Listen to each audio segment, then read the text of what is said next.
Alright guys, what is going on here? It's yours truly. It's not HottChipzz, this is, Connor. But, I just got out of seeing Spider-Man Brand New Day, and I thought we would do something a little interesting today. I haven't played this game in about a year, so I have no idea where the fuck I am. And I'm gonna try to review Brand New Day as I'm playing this game. Okay, alright, before I get into the review, watch this drive. Alright, so, okay, alright, yep, there's that, there's dodge, I guess. So, back to the review, guys, of Spider-Man Brand New Day. How do I get R1? What does that do? What is this? Okay, sick. Alright, Spider-Man Brand New Day. I'm gonna try to keep this as spoiler-free as I can. And by that, I mean I'm gonna try to keep this as spoiler-free as I can. Spider-Man Brand New Day obviously picks up right where Spider-Man No Way Home ended. And you follow Peter as he tries to navigate his life, his personal life, and obviously being Spider-Man. And Spider-Man's kind of taking the forefront, you know? Peter's kind of just, not really giving a fuck about his own personal life. And he's still grappling with the effects of the... Come here for a second. Let me tell you this real close. Effects of these, Okay, yep. Alright, yep. The effects of... Okay, don't go up there. Of the ending of No Way Home with the spell, okay? So, MJ and Ned have no idea who the fuck he is. And, that is pretty much the, Oh my god. Okay, alright. What am I throwing that at? Okay. MJ and Ned have no idea who he is, so that's kind of like the main conflict of the, movie. Is him having to basically let go of that, relationship to, pursue just being Spider-Man basically full-time. He's basically Spider-Man this whole fucking movie, to be honest with you. Okay, this dog is really pissing me off. So he's basically navigating life without them. Obviously, they're very important to the overall plot of the movie. Holy shit, bro. What the fuck? What the hell? Okay. Alright, very relaxed. Everybody relax. Let me just get through one thought and then I'll get over there. He's focusing on his Spider-Man duties, and throughout the whole film, he's basically Spider-Man. You know, there's scenes where he's Peter Parker and stuff, doing that shit. But, in my opinion, the story of this movie... I guess I'll heal, sure. Okay. Is a lot more deep and emotional than any of the other ones that we've had before. Oh my god.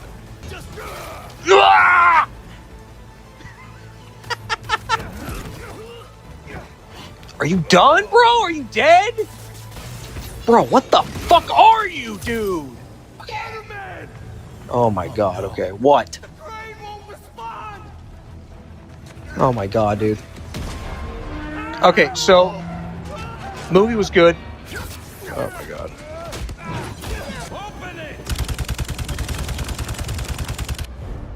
Alright, so while this is going on, we'll get back to the review.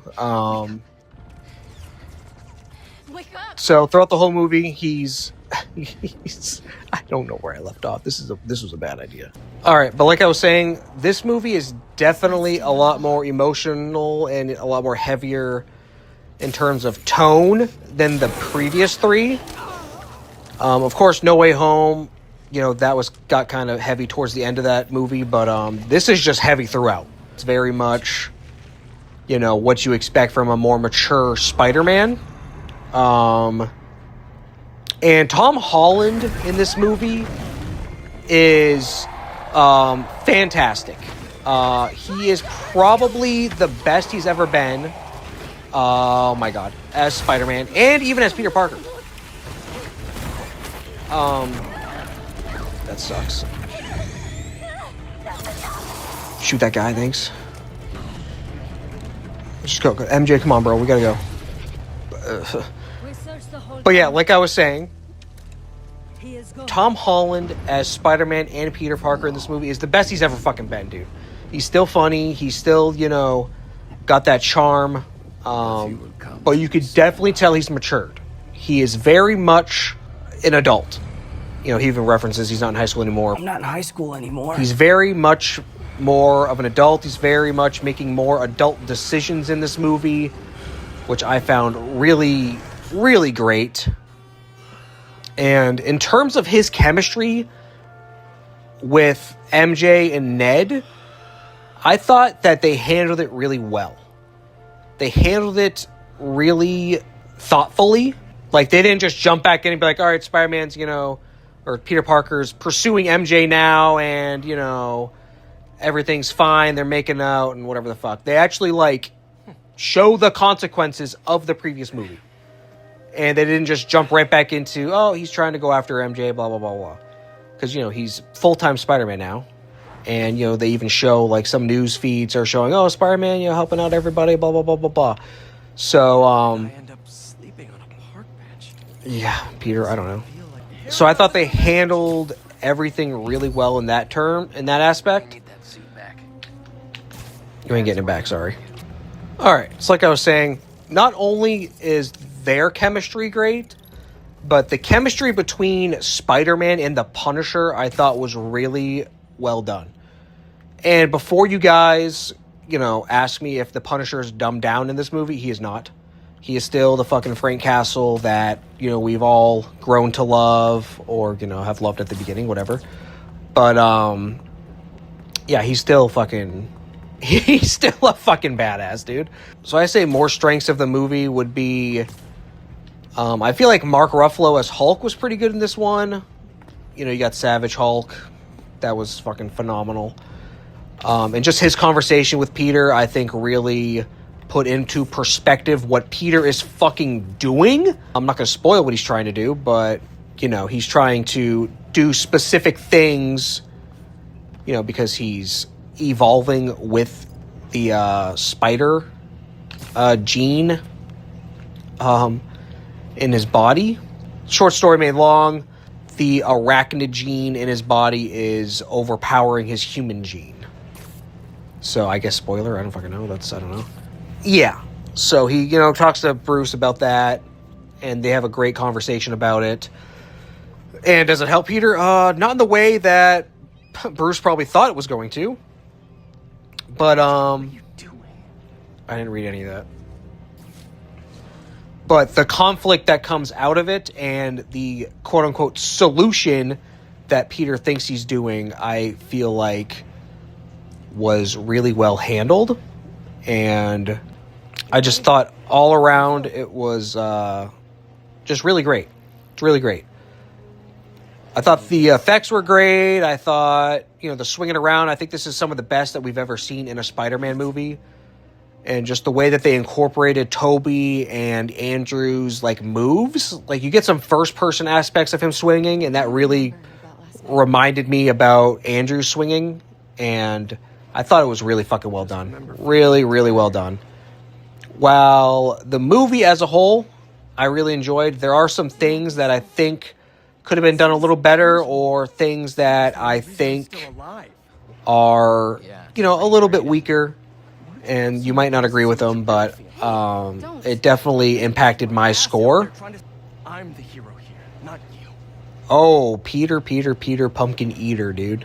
Where I feel the movie is not that strong is towards its third act. Okay.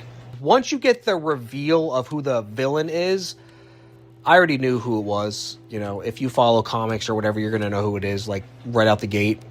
So as soon as the villain gets revealed, that's where I think the story and the movie kind of drag a little bit just by what's going on. I'm not saying what's going on is a bad thing. It does enhance her story and her aspects of, why she's in the movie. And I'm excited to see where her journey goes through this, MCU journey. But I feel like once the reveal happens, I just wasn't gelling as I was in the first 2 acts. Yes, the Peter and MJ stuff were solid. Peter and Ned stuff were solid. Peter and Punisher stuff were solid. But the story that they tried to do with the villain, I wasn't the biggest fan of. And they do something at the very end where I just was like, really, we're doing this? This is kind of like padding the runtime a little bit. That's kind of fucking stupid, but whatever. And but the very end of the movie, I thought it ended really fucking strong with a certain scene at the end. Really strong. I don't know if any of that made sense. But this movie, I guess, is projected to do $700 to $800 million just its opening weekend, which is fucking crazy to me, dude. I saw it yesterday, Thursday, the 30th. Middle seats, it was empty, and then as soon as the movie started, it fucking packed up, dude. But yeah, the movie as a whole I thought was really good. Really strong, really solid. Not my favorite of the Tom Holland movies. I feel like No Way Home is still top for me. This one's second. Definitely second. I'm expecting this movie to probably break $1 billion, to be honest with you.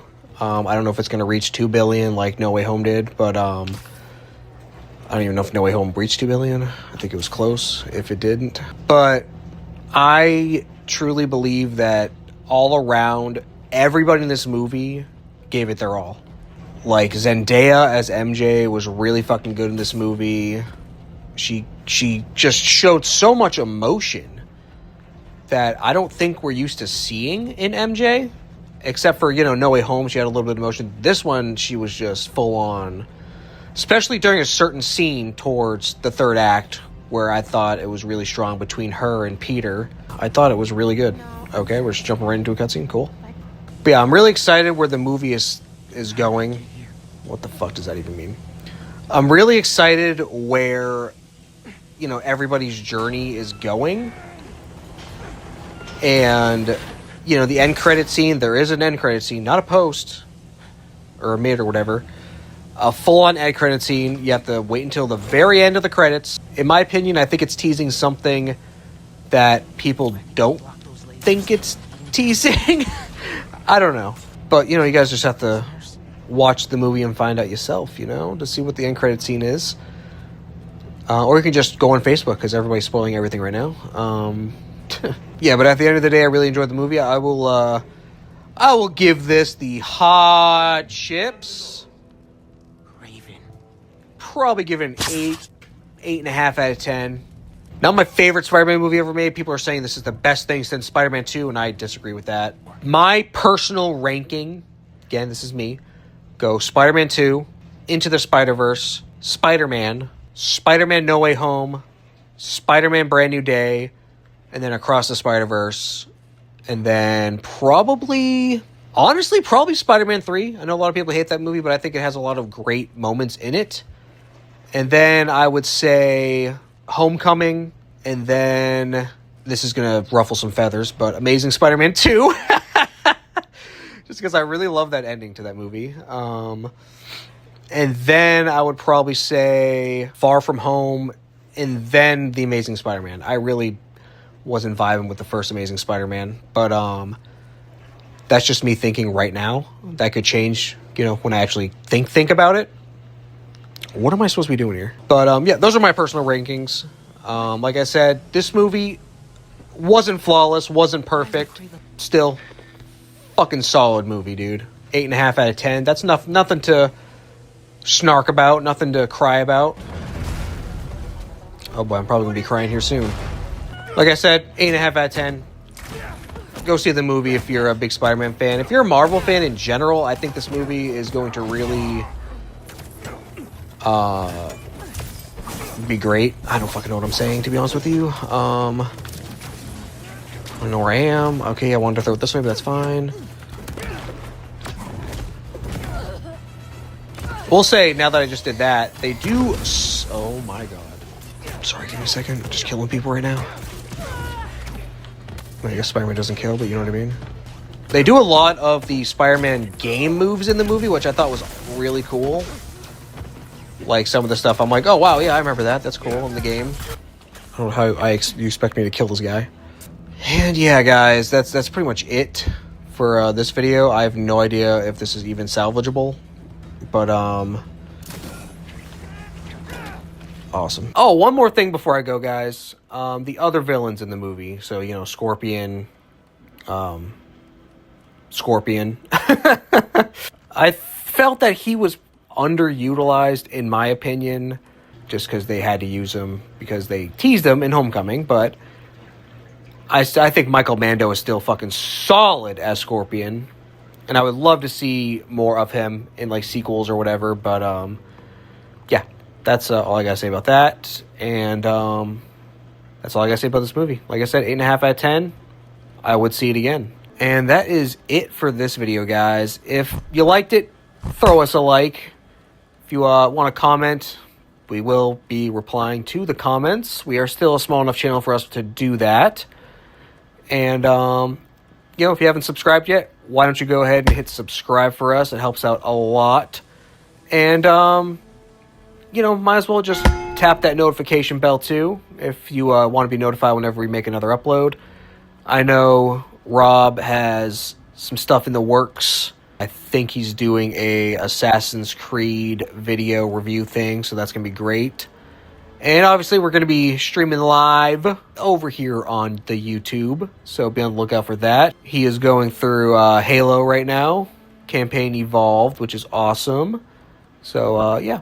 But until next time, guys, I will see you later. Peace. Just fuck up these guys real quick. Alright, see you guys.